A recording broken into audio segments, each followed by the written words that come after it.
Assalamualaikum warahmatullahi wabarakatuh. Apa kabar Bapak Ibu semua? Semoga selalu sehat dan penuh barokah. Kita lanjutkan pembahasan kita mengenai Sayyidina Suhaib ibnu Sinan radhiyallahu anhu.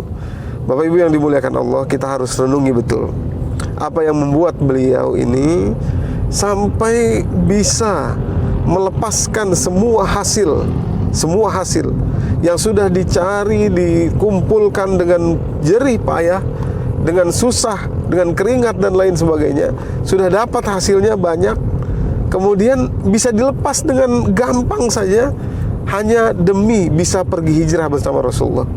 Ya. Kalau kita letakkan di konteks kita sekarang, ini orang luar biasa, punya uang banyak, ya triliunan, saya katakan kemarin itu triliunan, rumah mewah dan lain sebagainya, dikasih saja, yang penting bisa hijrah. Apa yang membuat beliau bisa begitu? Hadirin yang dimuliakan Allah, maka kalau kita renungkan betul-betul, kita akan terpaku pada ayat Allah Subhanahu wa taala, surat Al-Hadid, surat ke-57, ayat yang ke-20. Kalimat Allah, auzubillahi minasyaitonirrajim.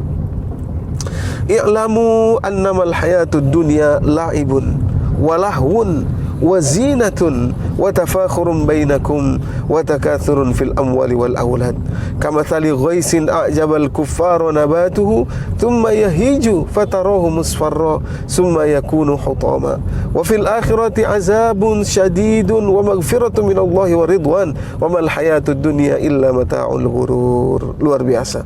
Kalimatnya fi'il amr, perintah. I'lamu, ketahuilah oleh kalian. Perintah ini bisa dikatakan setara dengan perintah-perintah yang lain di dalam Al-Quran. Wajib hukumnya kita tahu ini. I'lamu, ketahuilah oleh kalian, annamal hayatud dunia, bahwa sesungguhnya kehidupan dunia itu permainan, la'ibun. Jamaah sekalian, Bapak Ibu yang dimuliakan Allah, permainan apa? Nah, ini kita akan ketemu jawaban motif Sayyidina Suhaib kok bisa-bisanya memberikan semua harta kekayaan yang sudah dia dapatkan hanya demi hijrah.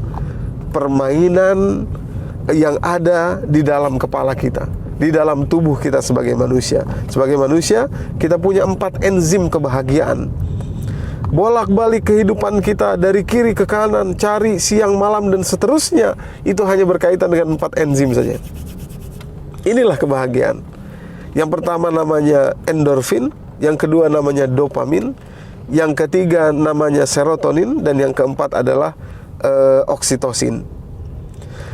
Kalau kita senang, kalau kita bahagia, itu bukan soal jumlahnya, besarnya, dan lain sebagainya, tapi soal 4 enzim ini yang mengalir ganti-gantian di dalam tubuh kita. Yang paling menarik adalah dopamin. Ketika kita mendapatkan apa yang kita inginkan, maka dopamin mengalir deras dalam tubuh kita. Di situ kita merasakan kebahagiaan. Hadirin jamaah, Bapak Ibu yang dimuliakan Allah, umpamanya kita ingin lagi, pengen banget makan nasi goreng misalkan, dapat nasi goreng yang kita pinginkan sesuai dengan yang kita inginkan, maka dopaminnya, rasa bahagianya itu jauh lebih besar daripada uangnya, daripada jumlahnya. Nah, Bapak Ibu yang dimuliakan Allah, akan tiba gilirannya dalam kehidupan kita, semua dopamin, semua endorfin, semua oksitosin dan serotonin kita sudah tidak berasa lagi. Kenapa? Karena akan terjadi pertambahan demi pertambahan demi pertambahan demi pertambahan. Hari ini kita bahagia dengan uang 1 juta. Lusa kita butuh 2, 3, 4, 5 juta untuk membahagiakan kita. Hari ini kita cukup dengan 5 juta. Lusa kita butuh 10 juta, 100 juta, dan seterusnya. Oleh karenanya, hidup hanya akan bahagia jika kita kembali kepada makna, ya, makna, tujuan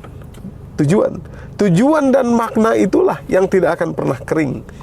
Oleh karenanya Sayyidina Suhaib ibnu Sinan, beliau sudah tahu tujuan hidupnya, makna hidupnya, maka segala yang dia dapatkan, kesuksesan yang dia kumpulkan, rela beliau jual demi mendapatkan tujuan hidupnya. Mari kita gali tujuan hidup kita, Bapak Ibu. Sampai jumpa di video berikutnya. Billahi taufik wal hidayah. Wassalamualaikum warahmatullahi wabarakatuh.